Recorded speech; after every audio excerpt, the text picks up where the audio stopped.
Elisa Richon qui ne s'est pas présentée non plus et qui est en charge de et Godefroy, qui est en charge de l'animation, enfin de l'observation de ce qui se passe sur les mares pour la DREAL Auvergne-Rhône-Alpes. Oui, ça va être communiqué les diapos.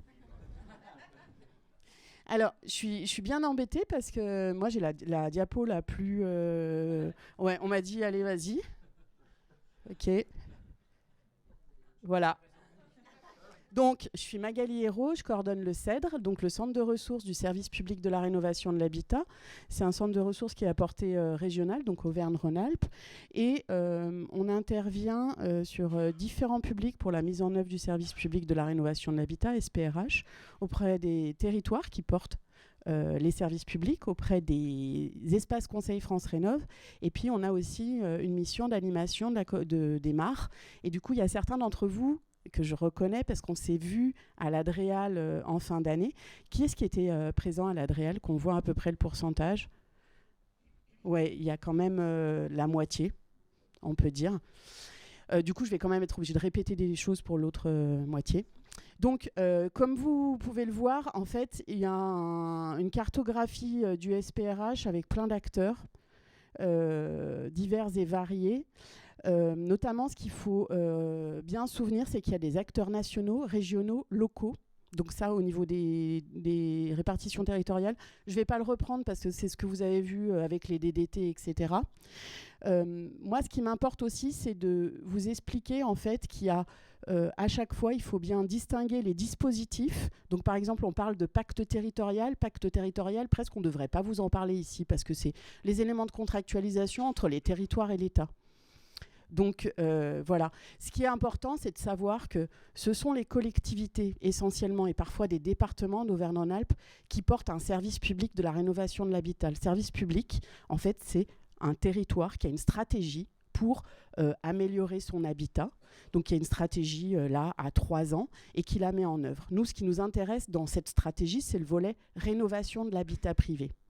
Et ce qui est intéressant quand on est MAR, un MAR privé qui vient se mettre aux côtés des MAR publics, c'est que vous intégrez une mission qui a de la valeur, qui a du sens et qui est une mission de service public. Et c'est pour ça que l'État délègue de l'argent public pour financer ces missions-là. Et je pense qu'il faut bien garder ça en tête parce que ce que vous faites a du sens et qu'on se rappelle qu'en ces périodes de tension sur l'argent public, qui est notre argent à tous, et quand on a une rénovation globale à 40 000 euros, 40 000 euros, c'est un poste d'enseignant. D'accord ?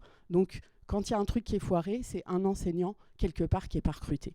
Donc, il faut vraiment que tout le monde se remette ça en tête et qu'on est tous ensemble ici pour aller dans le même sens, une mission de service public.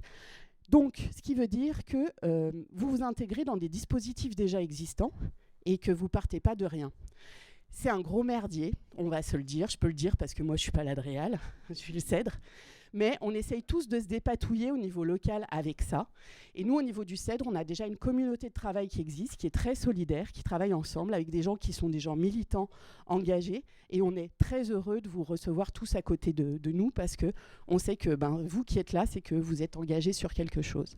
Et donc, il y a eu un certain nombre de dispositifs, donc les espaces info-énergie, les plateformes territoriales que je ne vais pas reprendre, qui aboutissent aux espaces conseils France Rénov'. Et ces espaces conseils France Rénov', la première des choses à faire, c'est qu'il faut que vous rapprochiez des espaces conseils France Rénov' sur les territoires sur lesquels vous allez intervenir, parce qu'ils vont vous simplifier la vie et vous allez aussi les aider à avoir de la visibilité sur le suivi des dossiers. Pourquoi ils vont vous simplifier la vie?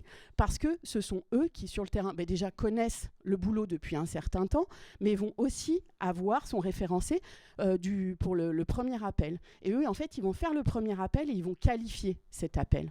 Ce qui fait que quand vous allez avoir des prospects qui arrivent depuis les espaces Conseil France Rénov', vous savez déjà qui c'est et vous savez déjà que le dossier a été un peu... le premier travail a été fait. Ce qui va vous faciliter la vie parce que on sait que en fait, tous ces appels qui arrivent directement chez vous aussi, c'est de la perte de temps et c'est des difficultés pour vous. Donc, rapprochez-vous de vos espaces Conseil France Rénov'. Voilà ce que je voulais dire essentiellement. Je voulais dire aussi parce qu'on a un LinkedIn qui n'est pas ultra actif parce qu'on ne poste pas tous les 4 matins, mais on a le LinkedIn du CEDRE. Donc abonnez-vous au LinkedIn du CEDRE. Je regarderai ce soir combien il y en a qui sont abonnés. Et du coup, le LinkedIn du CEDRE, nous, on essaye de produire des outils mutualisés au niveau régional pour faciliter la vie des gens. Et bon, vu que c'est très compliqué, c'est très facile de faciliter. Enfin, le moindre petit outil sauve des vies quand même, on peut se le dire. Et notamment, on a fait une fiche pratique à destination des structures agréées Mon Accompagnateur Rénov' en Auvergne-Rhône-Alpes. Est-ce qu'il y en a dans la salle ? Oui, il y en a une. Merci. Donc, on en a imprimé un certain nombre. Comme c'est un format DREAL, c'est en caractère 8. Donc non, mais vous pouvez le télécharger sur LinkedIn, on le fera passer, on en a imprimé. Et en fait, c'est un espèce de guide qui est à faire absolument quand vous êtes agréé Mon Accompagnateur Rénov'. Donc il y a 4 points.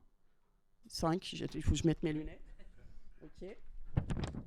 Et puis, il y a, en gros, si vous avez des questions, vos questions concernent des informations sur France Rénov', qu'est-ce que vous devez faire ? Le suivi du dossier MaPrimeRénov', qu'est-ce que vous devez faire ? Des informations sur les aides locales, qu'est-ce que vous devez faire ?